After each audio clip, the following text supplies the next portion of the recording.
They're hoping you fell. They're hoping you fell flat on your face, but you blew up instead, right? This person, this group, they thought that once you left them, they thought as soon as you separated from them, because they thought you needed them, they thought you depended on them, they thought that if you left them, you was going to crumble and that they was going to laugh at your attempt to become successful, but you blew up instead. Like you did the exact opposite of what a lot of people thought you was going to do, because they thought that they were so special and great. Their egos was out of this world. So they assumed that, man, when this person leave me, this group or this person, like when they leave, they ain't going to be shit.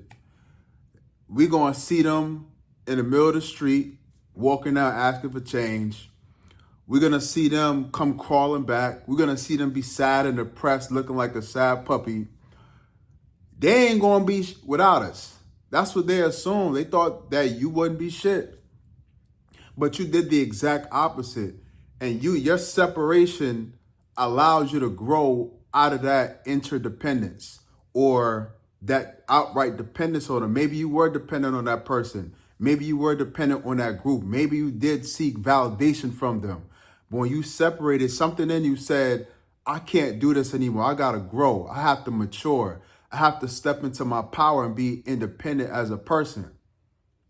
And you taught yourself how to self-validate. You gave yourself a motor to work off of. You didn't seek attention and approval from other people, from this person or from this group. You found that within yourself. And you say, nah, I can go out and I can do what I need to do. I can move on and do better from that toxic situation, from that relationship, right? For being in that group, that organization, that job. They thought you was going to need them, and eventually they said this, right? They said, nah, just watch. Just give it some time. Just give it a little bit of time, and they're going to come crawling back. I promise you. They laughed. They plotted. They probably set up a good day. Let me get my iPad, man. They probably set up a good day in their calendar. You understand me? They probably was like, where this calendar at? They probably started going through the dates. They started scrolling. They set up dates. They set up a good note. They started writing nice little notes on the dates about this time. Watch, they're gonna keep running back. But you actually did the exact opposite. When a lot of people are used to your presence, when they're so used to you being around and being so good to them, sometimes a person or a group or even a situation, they can abuse that. A lot of people can abuse your kindness because they assume that because you were so good to them and that they felt like you saw them as so special that you'll never leave. And even if you do attempt to leave the situation, you're going to come crawling back. This is some narcissistic shit. But I know a lot of people out there deal with this because they don't know how to handle your energy. If you're this type of person, which you are if you're watching this, because this video will find you. My videos only find people that is really for, right? Spiritually, it's just gonna find, just gonna end up on your line, right? They thought they were special, but this is how you treat everybody. And this is why you have to really discern, because just because you have this light about you, just because you're a good person, or just because you have this level of kindness, doesn't mean that you should be kind to everybody.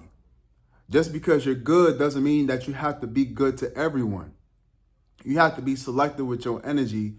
But when you come across people like you're like this special beacon, and they could get it mixed up because they never saw anybody like you before. They never felt that energy from anyone. So they assume, oh, wow, this person must be the shit because this person is treating me so good. But that's just how you are. That's how you move in relationships.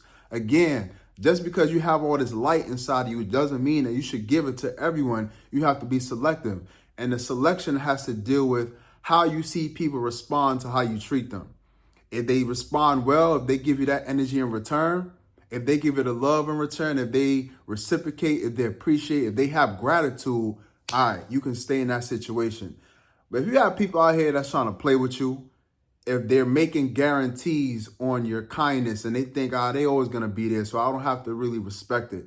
They're always going to be there. I don't have to really show gratitude. They're always going to be there, so I could have fun and play around or be abusive. I can abuse this person's kindness. I could use how they're treating me against them. And you need to walk away unapologetically.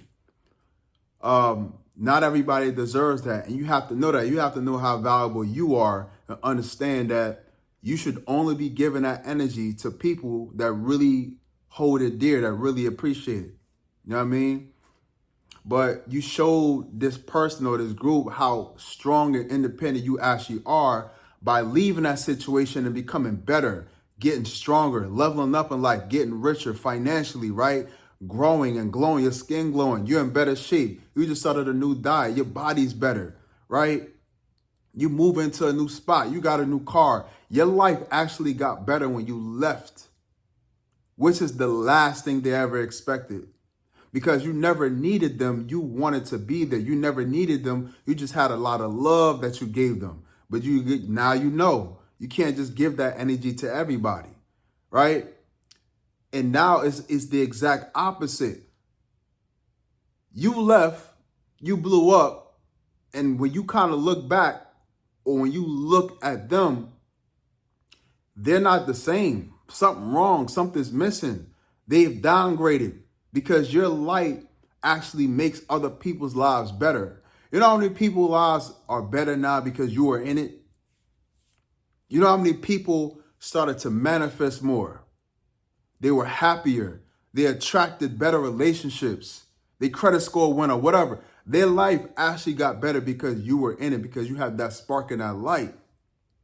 I'm speaking to the special people that, because you are special, that you're not afraid to be yourself. You're authentic. You have a bright light about you, and it's genuine, right? That's very rare, to where you know how to be yourself and you're not just like any other person in society, right? You have an energy that makes you almost like, I want to say supernatural. I want to say almost an angel, because you just have that touch. You got the it factor. You just got it. You got that energy. You have the light. You have the glow. You have the values, right? You have the mindset. You have that spirit about you, to where God blessed you to have a heart that's big. You're very giving, loving, and caring. But sometimes people could try to take advantage of that, but that's also your fault. So you have to hold yourself accountable to practice discernment and discerning who you should give that to based off of how they're reciprocating to you, right? You got it, man. But you fucked them up a little bit, because they thought when you left, you was going to come crawling back, or your life is going to be destroyed. But the exact opposite happened. You blew up, and they're not the same anymore. If this is you, hit the like button, drop a comment, subscribe to the video, man. Peace.